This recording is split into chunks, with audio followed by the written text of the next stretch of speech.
Hello दोस्तों, आज की वीडियो में हम बात करने वाले हैं कि हर एक बंदा एक जैसा नहीं होता। टिंग टोंग। आलिया सोचती है, अरे कौन आ गया इस वक्त, देखा तो पोस्टमैन आया था। सोचने लगती है पापा का कोई सरकारी पेपर आया होगा, क्योंकि वरना कहाँ कोई आजकल सरकारी डाक से कुछ भेजता है। आलिया ने देखा कि लेटर पर कोई नाम नहीं लिखा था, पर एड्रेस उसके घर का था और नीचे लिखा था आपका भाई। आलिया बड़ी चकित थी, कौन हो सकता है, तो जल्दी से लेटर को खोला और पढ़ने लगती है। पढ़ते पढ़ते सिर पर हाथ रख लिया और आंखों में आंसू बहने लगे और उस रात को याद करने लगी।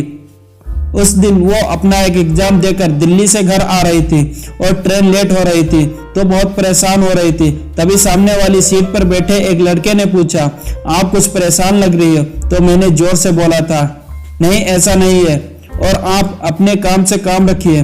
तो वो बोला ठीक है। पापा भी घर पर नहीं थे, क्योंकि किसी काम से शहर से बाहर गए थे, और माँ को क्या तंग करती। घर भी स्टेशन से ज्यादा दूर नहीं था, तो सोचा था कि अकेले ही घर रिक्शा लेकर चले जाएंगे। ट्रेन कुछ ज्यादा लेट हो गई थी, तो स्टेशन पर कोई भी सवारी नहीं थी। हमें डर भी लग रहा था, पर सोचा स्टेशन से बस 15 मिनट की तो दूरी है घर की। स्टेशन के बाहर कुछ लोग खड़े थे जो घूर घूर कर देख रहे थे, और मन में डर भी था, क्योंकि रोज कुछ ना कुछ पेपर और टीवी में सुनाई देता था कि अकेली लड़की को देखकर यह हो गया और वो हो गया। भगवान का नाम लिया और निकल पड़ी।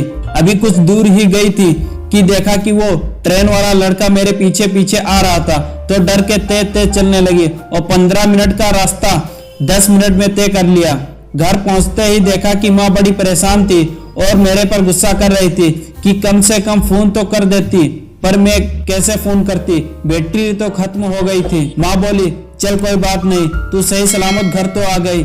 मेरे मन में वो ट्रेन वाला लड़का चल रहा था जो मेरा पीछा कर रहा था। मैंने उसे मन ही मन बहुत बुरा भला कहा और सोचा कि क्या इनके घर में माँ बहन नहीं है। दीदी, मेरे घर में आपकी तरह एक बड़ी बहन है, और वो अक्सर अपने पेपर के सिलसिले में घर से बाहर जाती रहती है, और कभी लेट हो जाए तो हम लोग परेशान हो जाते हैं। जब ट्रेन में आपका फोन बात करते करते बंद हो गया तो आप कुछ परेशान थी, इसलिए मैंने पूछा, पर आपने बड़ा रूखा सा जवाब दिया, तो आगे बात करने की हिम्मत नहीं हुई।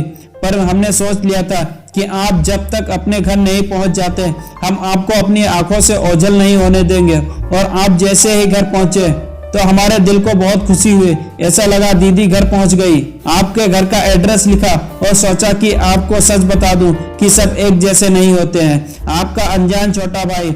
आलिया बस आंखों में आंसू लिए उस अनजान भाई को दिल से सलाम करती है। तो दोस्तों, इस स्टोरी से आप लोगों को क्या समझ में आया, कमेंट करके जरूर बताएं।